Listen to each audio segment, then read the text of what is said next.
Hello guys, welcome to my channel. Episode की शुरुआत रानी से होती है। वो कमरे में आती है और रणविजय को कुछ ढूंढते हुए देखती है। वो चौंक जाती है। वो बेहोश होने का नाटक करता है। रानी पूछती है क्या हुआ, आप ठीक है? वो कहता है कि मैं अपनी मेडिसिन ढूंढ रहा था, वीर के पास थी। रानी कहती है कि मुझे उनसे पूछने दो, आप बैठो। फिर वो दवाई उसे देती है। वो पानी मांगता है, रानी पानी लाती है। रानी कहती है कि क्या आप अब अच्छा महसूस कर रहे हैं? वो कहता है हाँ। रानी कहती है कि मुझे वीर को बुलाने दो। वो कहता है नहीं, मैं बेहतर महसूस कर रहा हूँ। वीर को मत बुलाओ, मैं अपने कमरे में जाकर आराम करूंगा। रानी कहती है कि मैं तुम्हें वहां ले चलती हूँ। वो कहता है नहीं, मैं चला जाऊंगा। फिर वो दिल में कहता है कि रानी मुझे लगभग पकड़ने वाली थी, मुझे ध्यान से उसे लॉकेट की तलाश करनी होगी।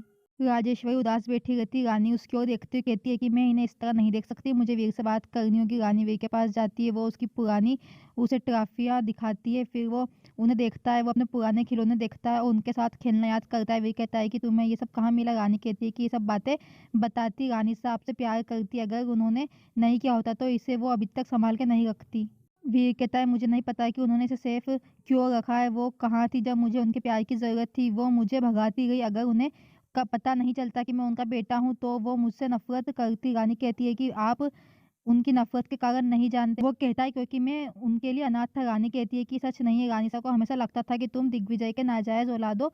वो नहीं जानती थी कि तुम उनकी संतान हो। वीर याद करता है कि राजेश्वरी हमेशा कैसे गुस्सा होया करती थी और दिग्विजय को उसे दूर ले जाने के लिए कहती थी। रानी कहती है कि उनके बारे में सोचो, ये सब जानने के बाद उसे हर समय आपको अपने सामने देखना पड़ा। ये उन्हें चोट पहुंचाता रहा। वो अपनी गलती समझती है। क्या आप उन्हें एक मौका नहीं दे सकते? वो बिखर गई है, आप ही उन्हें बचा सकते हैं।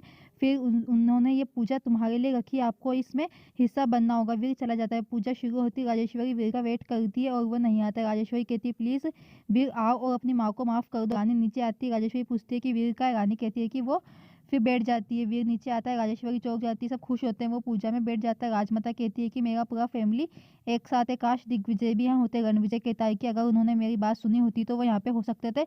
मुझे वीर को यहाँ से दूर ले जाना है। पंडित जी पूजा शुरू करते हैं। रणविजय भी बैठ जाता है। फिर रानी लॉकेट देखती है और कहती है कि मुझे पता करना होगा कि क्या हो रहा है। लॉकेट छोड़कर वो फिर आरती करने लगते हैं। नंदिनी और जय भी आरती करते हैं। फिर राजेश्वरी आरती करती है और वो मन में कहती है कि काश मेरा वीर मुझे स्वीकार कर ले।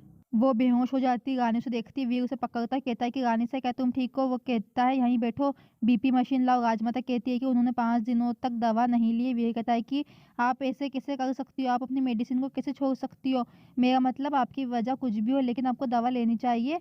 फिर तुम्हें सावधान रहना चाहिए। आपका ग्लूकोज स्तर भी उतार चढ़ाव करता है। वो कहता है कि विक्रम रानीसा की दवा ले आओ। रानी वीर को चॉकलेट देती है। वो कहता है क्यों? रानी कहती है कि जब मैं बेहोश हुई तो आपने मुझे खिलाई थी। वो उसे फिर देता है। वीर कहता है कि चॉकलेट खा लो, फिर तुम अच्छा महसूस करोगी। फिर रानी कहती राजमाता जी मुझे लगता है कि रानीसा को अपना डॉक्टर बदल लेना चाहिए, ये ध्यान नहीं दे रहा है। फिर राजमाता कहती है कि वीर से अच्छा डॉक्टर राजेश्वरी को नहीं मिल सकता, क्योंकि जब राजेश्वरी बीमार थी तो वीर ने उनका पूरा देखभाल करी थी और जब भी उन्होंने सोचा था कि मैं डॉक्टर बनूंगा ताकि मैं देखभाल कर सकूं। फिर वीर राजेश्वरी को दवा और पानी देता है। रणविजय कहता है कि गलत है, मैं वीर को यहाँ से दूर ले जाना चाहता हूँ और वो करीब आने की कोशिश कर रहे हैं। फिर सब लोग पुरानी बातें याद करते हैं और वीर उन्हें सब कुछ याद करता है। फिर वीर कोने में जाता है। रणविजय वीर के पास आता है और कहता है कि मैंने हमेशा सोचा था कि मेरा बेटा कैसा होगा, लेकिन आपसे मिलने के बाद मैं कह सकता हूँ कि आप महान है। भगवान ने आपको इतना बड़ा दिल दिया। रानी तुम्हारी पत्नी है, उसके साथ क्या क्या हुआ, उसके बाद भी आपने राजेश्वरी को माफ कर दिया।